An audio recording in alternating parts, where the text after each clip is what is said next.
A chamada PEC da blindagem, ou PEC da imunidade, que é a proposta de emenda à Constituição número 3 de 2021, foi aprovada pela Câmara dos Deputados na noite dessa terça-feira e é, sem dúvida nenhuma, um dos temas mais polêmicos dos últimos tempos. A maior parte dos políticos da esquerda brasileira e também aquela parcela mais militante dentro do jornalismo está condenando com veemência esse texto, alegando que essa PEC torna os parlamentares intocáveis e promove a impunidade. Mas, apesar de alguns desses argumentos terem total sentido, o verdadeiro significado dessa proposta não é tão simples quanto parece e a verdadeira intenção da militância de esquerda é bem diferente daquilo que eles estão dizendo. Assim como já fizeram com outras pautas polêmicas, como a PEC das praias, por exemplo, esse pessoal omite boa parte dos fatos e cria uma versão manipulada da realidade para induzir o cidadão a concordar com aquilo que eles pensam. Um comportamento absolutamente desonesto. Diante disso, eu faço questão de trazer nesse vídeo os fatos que precisam ser conhecidos e entendidos para que você possa formar a sua própria opinião sobre o assunto. Acompanhe aqui comigo o raciocínio. Essa PEC, que foi aprovada ontem pela Câmara, e é importante que fique muito claro que ainda precisa passar pelo Senado, prevê algumas mudanças em relação à prisão em flagrante ou medidas cautelares contra congressistas, também promove uma ampliação do foro privilegiado para incluir presidentes de partidos que possuam representação no Congresso, mas talvez o ponto mais importante seja o estabelecimento de uma exigência de que o Supremo Tribunal Federal peça autorização ao Legislativo para que possa abrir um processo criminal contra qualquer parlamentar. A militância pró-governo Lula tem atuado com muita força em uma campanha contra essa proposta. Eu separei aqui alguns exemplos de como essa campanha tem acontecido. No UOL, por exemplo, além dos comentaristas que fazem parte da grade, também foram escalados aqueles especialistas que, coincidentemente, sempre são totalmente alinhados ao posicionamento dessa turma. Eu acompanhei ontem meio boquiaberta mesmo. Quando saiu o placar da primeira votação, com mais de 350 votos, fiquei bastante impressionada com a largura, né, dessa vitória obtida por um Congresso, Fabiola, por uma Câmara que está com muito medo das investigações sobre as emendas. Agora o Supremo está cumprindo apenas o seu dever. Agora, se o Supremo estivesse inventando coisas, criando fatos, atribuindo a parlamentares algo que eles não fizeram, aí tudo bem, nós podemos estar fazendo de abuso. Mas o que o Supremo está fazendo é apenas cumprir a literalidade do que determina a Constituição. Na Globo News, outro veículo tomado pela militância travestida de jornalismo, o tom era esse. A PEC da blindagem, se ela passar, nós podemos trocar o nome da Câmara dos Deputados, né? Trocar o nome e chamar de Sindicato dos Políticos, porque é o interesse corporativo dos parlamentares se opondo, não é nem ao interesse público, mas ao princípio da igualdade perante a lei. Hoje pode ter sido um dos piores dias do Congresso Nacional em relação ao interesse público desde a redemocratização.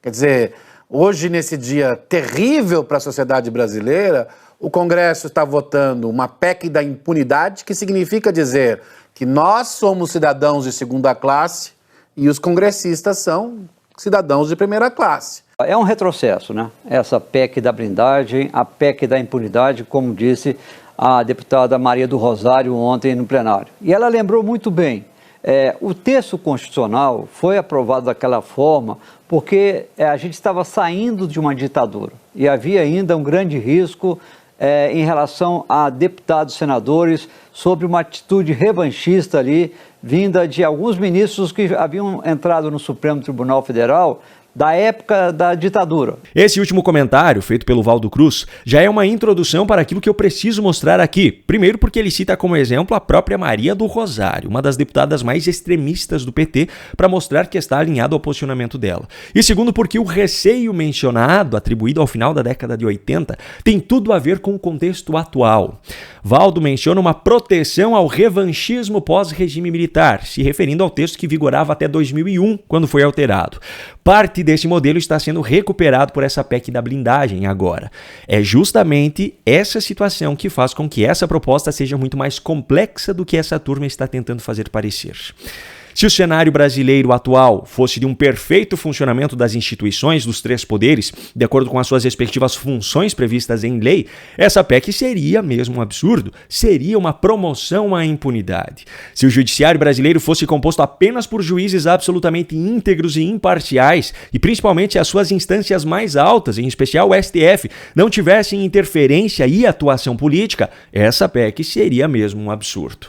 Só que o cenário hoje no Brasil é bem diferente. O Supremo Tribunal Federal, que é onde os parlamentares são processados e julgados, é composto por ministros que chegaram aos seus cargos por indicação política.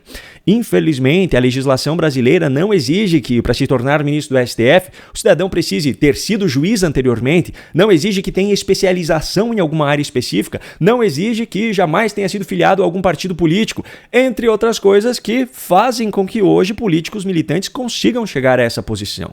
Dentre os 11 ministros que atualmente compõem a corte, somente Luiz Fux teve carreira na magistratura antes de chegar ao STF. Flávio Dino chegou a ser juiz federal concursado, mas largou o cargo para se dedicar à militância e aos cargos eletivos.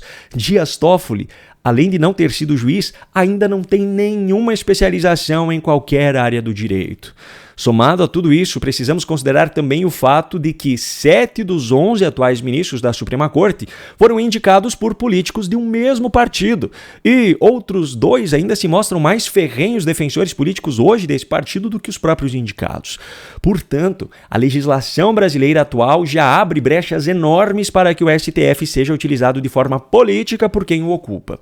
Só que o problema é ainda maior. Além de terem um histórico político, muitos dos atuais ministros ainda fazem questão de irem além da competência dos seus respectivos cargos. Um juiz, seja ele da primeira instância ou da Suprema Corte, deveria apenas julgar casos de acordo com as provas e com a legislação vigente. Em vez disso, nós temos visto exemplos de ministros que abrem processo contra quem bem entendem, conduzem investigações, encomendam relatórios, fazem apresentações como se fossem representantes da acusação, se colocam como vítimas em um mesmo processo e então fazem o próprio julgamento. Esse tipo de abuso se estende a uma outra prática muito controversa: a utilização de processos na corte para fazer com que parlamentares repentinamente mudem de ideia sobre determinadas pautas. Fulano iria votar a favor de um projeto, mas a maioria do Supremo é contrário a ele. Então algum ministro fala para esse fulano: lembra que você tem um processo contra você aqui no STF, que até então estava ali quietinho? Pois é, se você insistir nesse posicionamento, pode ser que esse processo saia da gaveta e tenha andamento. Esse tipo de conduta envolve, inclusive, questões relacionadas ao impeachment dos próprios ministros do STF. Você não acha estranho o fato de que nunca um processo de impeachment contra ministros do Supremo Tribunal Federal tenha sequer passado das mãos do presidente e do Senado? Pois é, e como se tudo isso não bastasse, alguns ministros já sinalizaram explicitamente, como fez Gilmar Mendes nessa semana mesmo, que um eventual impeachment de ministro do STF aprovado pelo Senado seria anulado pelos ministros do próprio STF, que o julgariam inconstitucional. Isso não existe na legislação, mas eu não tenho dúvidas de que seria executado na prática. Essa situação que eu acabei de descrever é, na prática, uma blindagem. Bom, diante disso, essa PEC da blindagem ou da impunidade não acabaria criando esse mesmo cenário dentro das casas do Congresso, duplicando assim o problema? Pois é. Por um lado, de fato, criaria. Nas mãos erradas, essa legislação, como qualquer outra, pode ser utilizada de forma desonesta. Só que existe também o outro lado da história. Primeiro, as casas do Congresso são muito mais plurais do que uma corte formada por 11 ministros. Segundo, os parlamentares são eleitos pelo povo, os ministros do STF não. Terceiro, no contexto atual, essa blindagem servirá para evitar essa chantagem do judiciário contra parlamentares que se oponham àquilo que os ministros pretendem fazer, ou que criticam o trabalho deles, ou que simplesmente são opositores políticos. Se o benefício é mais importante do que o risco nesse caso específico, isso vai da opinião de cada um. Se essa proposta fará alguma diferença na prática, vai da opinião de cada um. Agora, ainda é preciso analisar mais um ponto aqui: a verdadeira intenção do PT e dos demais partidos de esquerda nessa história. O PT teve maioria contrária à proposta na votação na Câmara. Outros partidos, como o PCdoB e o PSOL, foram unânimes nesse voto contrário. A narrativa utilizada por eles você já conhece, mas a realidade é outra. E foi o pessoal da própria Globo News que entregou os bastidores dessa farsa. Tinha um acordo. O acordo qual era? O PT iria apoiar a PEC da blindagem para derrubar a urgência da anistia amanhã. O PT voltou atrás nesse acordo, segundo vários partidos, inclusive partidos aliados, o pessoal do PSB, o pessoal do PDT. E o que é que a gente tem a essa altura do campeonato? Um reposicionamento do PT, porque percebeu que isso iria atingir o partido do ponto de vista eleitoral. Porque como é que você vai justificar essa altura do campeonato uma PEC para blindar o parlamentar? A preocupação desses partidos da esquerda não é e nunca foi relacionada ao peso na consciência de possivelmente estar criando uma situação injusta ou controversa.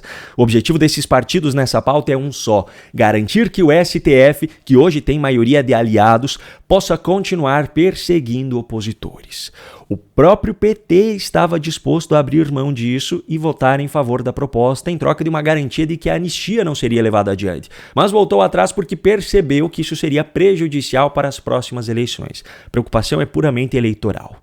Você, cidadão, pode ter a opinião que quiser sobre essa e tantas outras propostas, mas não pode se deixar enganar por políticos e pseudojornalistas que só querem o seu voto e o seu dinheiro.